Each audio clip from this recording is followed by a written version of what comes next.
এনারা এই মিডিয়া যদি না থাকতো আজকে যে সারা বাংলাদেশে মিছিল হচ্ছে, রাজনৈতিক অন্য দলেরা পানি খাতে 22 গ্লাস করে।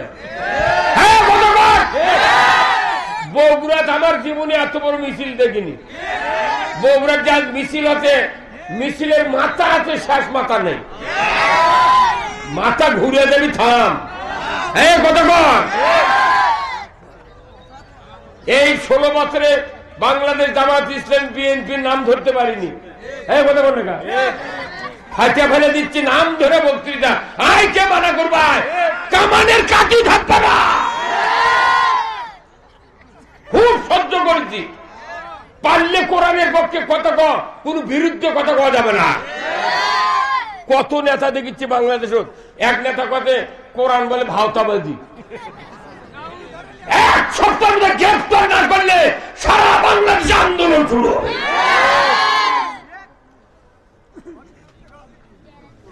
যা করছু করছে এই কয়দিন কি আমরা কাউকে কিছু কই না, ওরা মন করছে ইনি সাপ বোধহয়।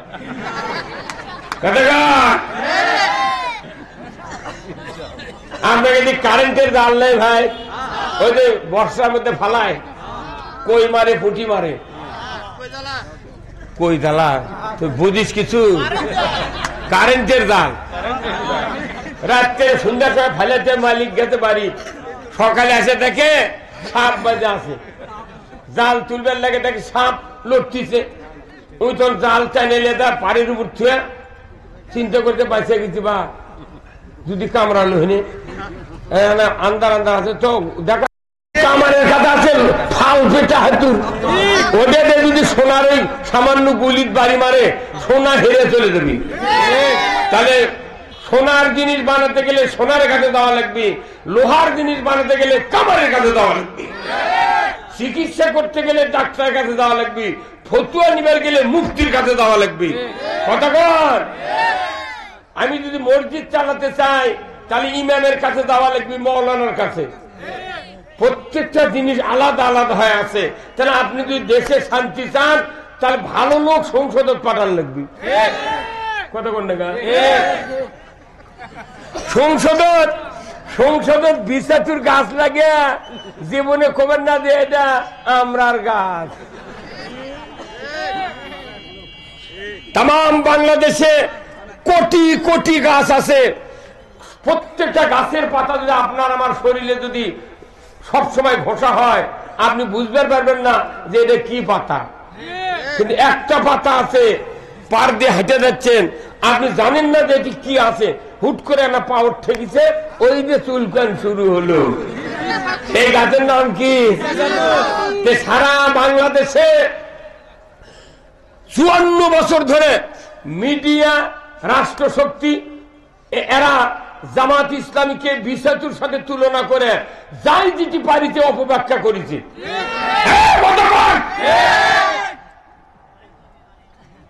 মনে করছে জামাত ইসলাম বিশাতু, এইবার মানুষ দেখে দিবি বিশাতু কাক্য। অমুসলিমদের কলজা। আর এই বগুড়ার একটা কৃতি সন্তান অমুসলিম হোক, পিনাকির নাম শুনছেন? পিনাকি বাড়ি এই বগুড়ারে জলস্বরী তোলা, এক জামাতের আমির বানা লেগে হয়। এই কথা কোন কি কথারি? হ্যাঁ হুজুর, আপনি শোনেন না বক্তৃতা? ও আপনি তো শুনবেন না, খালি ধরি মাছ নাচুই বানি হয়ে থাকলে হবে না, ফাটান লাগবে। সবাই ইসলামের পক্ষে আসতে হবে। যে রাজনৈতিক দল আছে আমরা সবাইকে আহ্বান করবো, আসেন কোরআন বিজয় করি। আর কোন বক্তৃতা নেই, মিছে ওগুলো বক্তৃতা দিয়ে লাভ কি? সুদের বক্তৃতা দিয়ে সুদ বন্ধ হয় না, চুরির বক্তৃতা চুরি বন্ধ হয় না, জেনার বক্তৃতা দিয়ে জেনা বন্ধ হয় না, ঘুষের বক্তৃতা দিয়ে ঘুষ বন্ধ হয় না, গরিবের উপর অত্যাচার হয়, বক্তৃতা দিয়ে অত্যাচার বন্ধ হয় না, আরো বাড়ে। তাহলে বক্তৃতা দিয়ে কিছু যখন বন্ধ হচ্ছে না, ভালো কাজ চালু হচ্ছে না, অর্থাৎ আর বক্তৃতা নয়, এখন আইন পাশ করতে হবে। আইন পাশ করতে গিয়ে লাগলে এই মাহফিলের মধ্যে হবে না, মিছিল করে হবে না, 151 জন এমপি সংসদে পাশ করার লাগবে। 151 জন এমপি হলে এদেশে ইসলাম বিজয় হবে। কিন্তু ইসলাম বিজয় তো আমরা জীবনেও দেখিনি। 350 বছর হলে এই ভারতবর্ষ সহ পূর্ব পাকিস্তান, পশ্চিম পাকিস্তান, বাংলাদেশ সহ 350 বছর ধরে ইসলামের হর্ষই বাংলাদেশে কায়েম হয় নাই, বরঞ্চ যে যে জায়গায় ইসলাম ছিল ওইগুলিকে ন্যাংটা করা হয়েছে। কি তাহলে এই ইসলাম আমাদেরকে বিজয় করার কাজ রসুল আমাদেরকে শিখিয়ে দিয়েছেন। কারণ আল্লাহকে রসুল বলেছেন, আল্লাহ রসুলকে বলেছেন হুয়াল্লাযী আরসালা রাসূলাহু বিল হুদা ওয়া দীনিল হক লিইয়ুযহিরাহু আলাদ-দীনি কুল্লিহি ওয়ালাউ কারিহাল মুশরিকুন। এত বড় আয়াত কোরআন শরীফে যে আল্লাহ দেশে, এটা কত হাফেজ, কত মৌলবি দীর্ঘদিনের পড়ছে। কোন মৌলবি এক বাংলাদেশ জামাত ইসলামের বক্তারা ছাড়া আর এই কর্মীরা ছাড়া এই আয়াত কেউ কয়ই না। ওরা মনে চোখে চশমা দিয়ে আছে, জো পায় না। আল্লাহ ডাইরেক্ট বলছেন রসুল আমি সেই সত্তা, তিনি তার রসুলকে প্রেরণ করেছি সত্য হাদাত দিয়া, দিন দিয়া, জীবন ব্যবস্থা দিয়া। আপনি পৃথিবীর জমিনে গিয়া মানুষের তৈরি করা আইন ও কানুন, জীবন ব্যবস্থা উৎখাত করে দিয়ে আমার দেওয়া জীবন ব্যবস্থা কায়েম করবেন। এত করে কাফের, মুশরিক, বেদিনের কলিজায় যত জ্বালা যন্ত্রণা হোক না কেন আপনি রসুল পরোয়া করবেন না। যেটা বলো ঠিক কিনা? কে দায়িত্ব দিয়েছেন? রসুল এই কাজ করেছেন। করেছেন তো, কি করেছেন নাই? কিভাবে করছেন? উনি মসজিদে নববীর ইমাম ছিলেন। কি ছিলেন? ওই ইমামতির সময় মিম্বরে বসে 12.5 লক্ষ বর্গমাইল শাসন করেছেন কোরআন দিয়া। উনি নামাজ কায়েম করেছেন কোরআন দিয়া, সুদ বন্ধ করেছেন, যাকাত চালু করেছেন, চুরি বন্ধ করেছেন, জানা বন্ধ করেছেন, যত অন্যায় উৎখাত করেছেন, ন্যায় চালু করেছেন মসজিদের থেকে। তাহলে বোঝা যায় রসুলের ওই মসজিদ ছিল সংসদ ভবন। কি ছিল? সংসদ ভবন। রসুল নিজে নবী, নিজে রসুল, উনি আবার ওই মসজিদের ইমাম। উনি সেনাপ্রধান, উনি ইমাম। উনি সরকার, উনি ইমাম। উনি আবার সংসদের চিফ। উনি একাই সারা মদিনার 12.5 লক্ষ বর্গমাইল কোরআন দিয়ে শাসন করেছেন। তাহলে বোঝা যায় ওই মসজিদ পুরাটাই সংসদ ভবন। সেই জন্য ওই মসজিদে নামাজ পড়লে এখনো 1 রাকাত পড়লে 50,000 রাকাতের সওয়াব।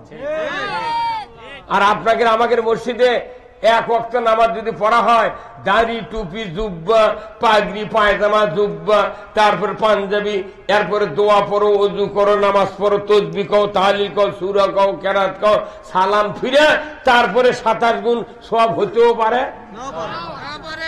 হ্যাঁ, আবার মসজিদের বারান্দাত লেখা আছে এই মসজিদে দুনিয়াবি কথা বলা নিষেধ। হ্যাঁ, আছে না নাই?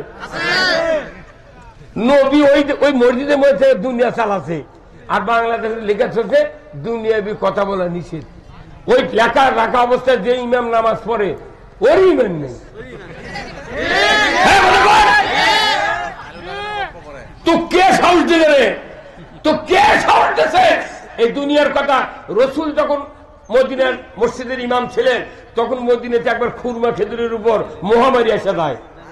তখন রসুল্লাহ মসজিদে নববীর মিম্বর থেকে খুরমা খেজুরের তদবিরের কথা বলেছিলেন। আমার দেশে কৃষি প্রধান দেশ, আলুর দেশ, এখানে ইমামকে বলতে হবে এইবার ধানের কি ব্যারাম, না তো মরে যাচ্ছে মাজরা পোকা খুব, তাহলে মাজরা পোকার যদি ভালো ওষুধ থাকে জানা বলে দিব উনি। দুনিয়ার কথা কোয়া লিখবি তো? নবী দুনিয়া চালালো আর আমাকে মানা করে দিয়েছে খবরদার দুনিয়াবি কথা, রাজনীতির কথা চলবে না। যে তোমার যদি মসজিদত রাজনীতি না হয় তাহলে নবী মসজিদত করলো কে রাজনীতি? মানে এর কথা কি যে জামাত ইসলামী মসজিদের মধ্যে কোরআনের কথা হবি, ওটা ওর করে বন্ধ করে পারলে সেদিন আমরা জিতমু। মানুষ আর এগুলা খায় না, এগুলা শেষ। এইবার মানুষ দেখায় হুজুর কথা কন না, আপনি জোরে কবের কথা ইনশাল্লাহ বলে হবে না। ইনশাল্লাহ শেষ নাই, যা ইনশাল্লাহ কবি কামই করে না।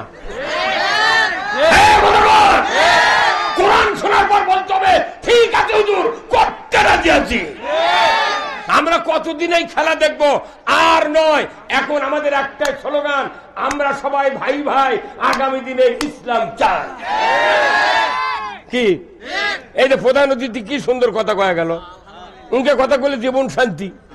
তুই একদম হুট করে কই যে কোরআন ভাওতাবাজি, আর একজন কয় দিয়া ধর্ম ব্যবসায়ী, মৌলবীরা বক্তৃতা করে, মদের দোকানদার মদ বেচে, ওরা খায় না, তে বক্তারা বক্তৃতা করে, ওরা আমল করে না। তুই যাস থেকে আমার বাড়ির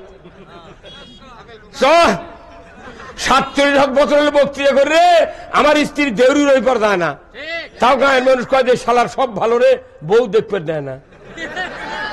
তোর লাগান ঢাকঢোল বেড়েছি, আমরা বেড়েছি দুই দামাজি ঢুকে দেখ ক্যাঙ্কা মাকুয়ার ফাটে দেয়। এটা খালি আধারও কারোর ভোগ জেলের তোলা পারিস নি। বগুড়ার একটা কৃতি সন্তান মাস্টার আধার আলী, স্বামী স্ত্রী 2 জন জেল। কত 400 পদের নেতার আগে উনি আর ওর বউ জান্নাতে যাবে আল্লাহ দিলে। দুটো স্বামী স্ত্রী 2 জন জেলখানা তোলা মানে কিরে কি করছো? বউরে তাই জেল তুলছো, আর যে পুলিশ ধরছো তোরও বিচার হবে। এই দেখো অনুরোধ করছি, বক্তৃতা করতে হবে কোরআন বিজয়ের পক্ষে। সব বক্তৃতা শেষ হয়ে গেছে, আউলে বক্তৃতা করে লাভ হবে না। বলে পাগড়ি দেখেছি, বহু বক্তৃতা হয়ে গেছে, কোনো লাভ হয়নি। একটাই বক্তব্য, আনাকিমুদ্দিন ওয়ালা তাতাফাররাকু ফিহি। কোরআনের দিন যেমন ব্যবস্থা, বিজয় করো, এ ব্যাপারে মতপার্থক্য করা যাবে না। আসুন, আল্লাহ তাআলা আজকে আমাদেরকে এই জান্নাতের বাগানে বসে নেতৃবৃন্দের কথা শোনার সুযোগ দিলেন, আলেম ওলামার কথা বলার সুযোগ দিলেন। আমিও আপনাদেরকে কথা বলবো, মা বোনেরা যারা আছেন সবাইকে নিয়ে আমি কথা বলবো। আসুন, দরকার আমরা তো চাচ্ছি আল্লাহ যেন উসমানের মতো ধনী ধনী লোক আল্লাহর দ্বীনের মধ্যে ঢুকে দেয়। তবে আমার যে কাজ, আমরা ক্ষমতার যাবো না, বুঝছেন? ভালো ভালো লোক আসলে ওরকম সিয়ার ছেড়ে দিয়ে আমরা বাড়ির পেস দিয়ে 5 টাকা শুয়ে থাকবো। আমাকে জামাত ইসলামের একটা লোক ক্ষমতার যাবার চায় না, পদ লিবার চায় না। আমিরের শপথ নিলে মানুষ যার যার হয়ে যায়, কিন্তু এই ভার নেমু কিভাবে? কত কর আচ্ছা, আলহামদুলিল্লাহ এত সুযোগ যে আল্লাহ করে দিয়েছে, বুঝছেন কি কথা। কাল কি আর আজ কি, যে কয়দিন জেলখানা ছিলাম পুলিশের ভয় ছিল না, আর যতদিন বাড়িতে আছি মিশে সুন্দর বেল ডোবার আগে একজন এসে করছে, ভাই আপনার কথা কেমন? ওই কয়েকজন হচ্ছে সিমলা বাজারে আলোচনা করল, কে করছে ভাব বুঝা পাইছে, ওরা তো ওই দলের লোক। আর যে কি হবি, আর ঘুম ধরে একদিনও বাড়ির ঘুম পাড়তে পারিনি। সারা রাত চিন্তা করি কোনটি আছে, কি করবি। এই করতে করতে 16 বছর চলে গেছে। তার মানে কি, ওই জেলখানা তো যারা আছে ওর করে জেল খাটা, যারা আমরা বাড়িতে আছো আমাকেও জেল খাটা। তাহলে পুরো বাংলাদেশ কারাগার হয়ে গেছিল। এই কারাগার থেকে মানুষকে বের করলো কে? এই ধরুন কে? মাধ্যম কারা? ছাত্র। মাধ্যমকে কি মরদ বাড়ি আর রে, বউ নাই, সোল নাই, সংসার নাই, বিয়ে করেনি, খালি লেখাপড়া করে পৃথিবী। ক্লাস 4-এর একটা ছাত্র না পুলিশের বুকত ঘুচি মারছে, এই তুই মারু তুই কোথায়, আমার বাইক গুলি করলো কে? আমরা মরমো, গুলি খামো, আর জেল খাটবো, আর তুই দেখ সংসদে লাফাবো। ওই ধান্দা বাদ দে। ওগুলো আমাকে দেখা হয়ে গেছে। এক মানুষের 2টা বেটা, একটা চালাক আর একটা অশিক্ষিত। 3 বিঘা জমি 1.5 বিঘা করে বাঁচালেছে, বাপও নেই, মাও নেই, বোন তো নেই। এখন বাঁচালি একটা গায়ে আছিল 10 কেজি দুধের। তো বড় ভাই চালাক করছে, ভাই এলা তো মোট বাঁচাই নেন, তো গরুটাও বাঁচালি। তখন ওই করছে যে গরু দিলেও বাঁচালাও। তখন বড় ভাই করছে, তাহলে আমাকে 5 থাকতে দি, এই বকের থেকে এই খেললে আমার। আর বাঁচিয়া করছে এটি থেকে মুখ খেলে তোমার। এখন বোঝাতে অবধ ভাই চা খেলে করছে, ভাই তুই যদি গরু না খেলে গরু বাজিয়ে দেবি, দাম কম হবে রে। ওই পাগলে শুনে 15 দিন খালি ঘাস কাটি আর খেলেছে, আর পাওয়াত পাকু হয়ে গেছে। কিন্তু আল্লাহর কি একটা সুযোগ যে প্রত্যেকটা অবধ যারা বোঝে কম, এইরকম পুরুষের বউ কোন চালাক হয়। অবধ মানুষের বউ কি হয়? চালাক হয়। এখন রাত্রে করছে, হাসানের বাপ তোমার পাও দেখিছ কি অবস্থা? করছে কি কর্ম ভাই, কত গরু না খেলে বাজে যাবি, আমি কাটিচ্ছি ঘাট। তোর মাথার কি গু আছে হচ্ছে বউ? হ্যাঁ। তোর মাথার কি আছে রা? করছে কে মানে? মাথা তোমার ঘিলু? ঘিলু আছে, তুই ওই গরু বেঁচে লিচু, উই লিখে ৫ টাকা, তুই খিলে মরুচ্ছু, উই যে দুধ বেচিচ্ছে, দুধ খাচ্ছে, তোর লাভ কি? কি করবো? বড় ভাইয়ের কথা ফেলে দেবো? তখন করছে আগামীকাল সকালে উঠে কবু যে গরু বাঁচিয়ে দিছো, আমাকে মধ্যে দিয়ে কাটিয়ে দাও। আমি গরু খিলামো, 5 দিয়ে ডাল হাত বাড়াবি, এটা আমি শুকে ঘুটে লেদা চায়ের দোকানত বেঁচে হাট করে খামো, তুই দুধ খাবো খা। তখন বড় ভাই করছে কে এই বুদ্ধি দিল কে রে? এই বুদ্ধি তো দিল কে? ওটা মনে মনে করছে। পরে বিকেল বেলা করছে ভাই আজ থেকে তোকে 1 কেজি দুধ দেবনি ময়না। করছে না দুধ টুধ আমি কিছু বুঝি না, তুমি গরু কাটে আমাকে দাও। এতদিন যা হতে হতে এই সাধারণ মূল্য আলা, তার কল্যা আলা, বাগুন আলা, আনাজ আলা, ইজি বাইক, ভ্যান আলা, সিএনজি আলা, অটো বাইক, 3 নাম্বার 2 নাম্বার ক্লাসের লোকেরা খালি ভোট দেয়। আর যত polling, presiding, returning, Ansar, VDP, police কর্মকর্তা যেটি বড় বড় আছে, এরা কেউ কোন সরকার নির্বাচনে ভোট দেয় না। আমাদের থেকে গরিব মানুষটা ভোট লিয়ে দেওয়া মানে কি? ওরকে মুখত আমরা ঘাস দিই। এই ভোট দেওয়া মানে কি? ওটা ঘাস তুলে দিই। ওরা ঢাকা দিয়ে দেখে দুধ দয় আর খায়। এইবার ওই এবার ঘাস যদি দেওয়াই লাগে মধ্যে দেখ কাটিয়ে নিয়ে দেব। কি কথা কয়? আর জোড়া লাগাল। এইবার একটা খেল দেখার লাগবে। এবার বাংলাদেশে ইমানদার আর মুনাফিকের পরীক্ষা হবে। আমরা সব দেখেছি, একটাবার ইসলাম দেখবো। কোন অসুবিধা আছে? যে ইসলাম ছাড়া কবরে প্রশ্নের উত্তর দেওয়া যাবে না। আমার দিনুকা, তোমার জীবন ব্যবস্থা কি ছিল? আমি যদি মানুষের তৈরি করা জীবন ব্যবস্থা মেনে যদি কবরে যাই, একটা ইবাদত আল্লাহ কবুল করবে না, একটা কথা আমরা কবরে বলতে পারবো না। এই জন্য আমাদের ব্যায়াম হতে হতে একের পচে গেছে পুরো দেশ। এখন অ্যান্টিবায়োটিক ছাড়া এই বাংলাদেশের ব্যায়াম ভালো হবে না। সেই অ্যান্টিবায়োটিক আয়াতের থেকে আমি কয়েকটা আয়াত বার করছি। অ্যান্টিবায়োটিক যেটা বাংলাদেশে মানুষ মানলে এই দেশ পানির মতো ভালো হয়ে যাবে। আমার ভাইরা, আল্লাহ রাব্বুল আলামিন কোরআনুল কারিমে বলছেন আকিমুস সালাত ওয়া আতুজ যাকাত ওয়ারকাউ মার রাকিন। সূরা বাকারায় আল্লাহ বলেছেন নামাজ কায়েম করো, যাকাত আদায় করো, আর রুকুকারীদের সাথে রুকু করো। কার কথা? এই কথা কোরআনে কত বছর আগে নাজিল হচ্ছে? ১৫০০ বছর আগে। আমাদের দেশে ১৯০ বছর ব্রিটিশ সময় আয়াতের বক্তৃতা হচ্ছে।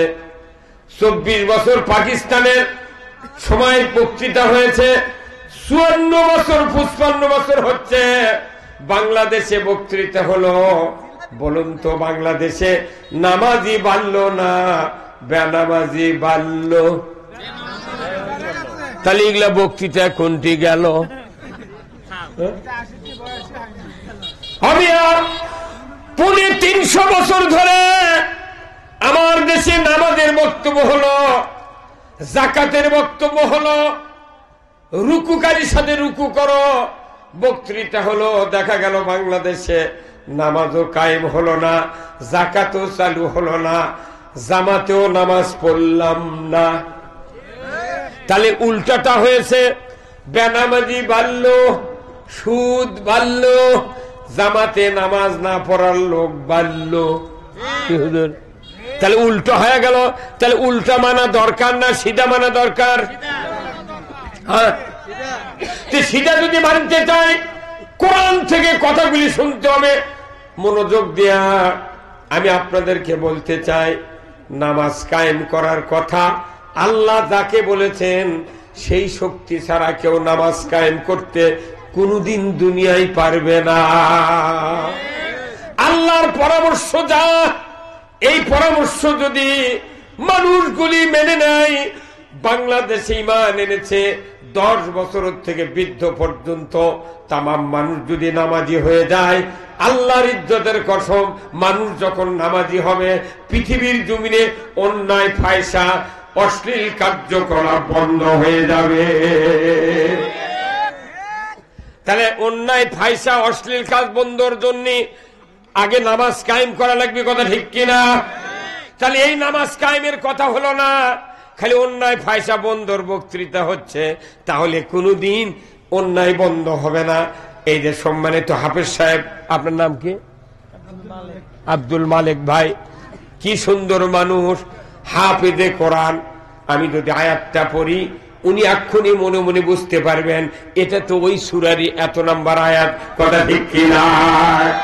নামাজ যদি কায়েম না হয় সুদ বন্ধ হবে না, যাকাত চালু হবে না, বেনামাজি কমবে না, নামাজ চালু হবে না। আর আমার ভাইরা, নামাজ যদি চালু না হয় ফায়সা অন্যায় কাজ বন্ধ হবে না। তাহলে সব বাদ দেয়া সমাজে নামাজ কায়েম করার দায়িত্ব আল্লাহ যাকে দিলেন ওই পোস্টে ওই লোক তৈরি করা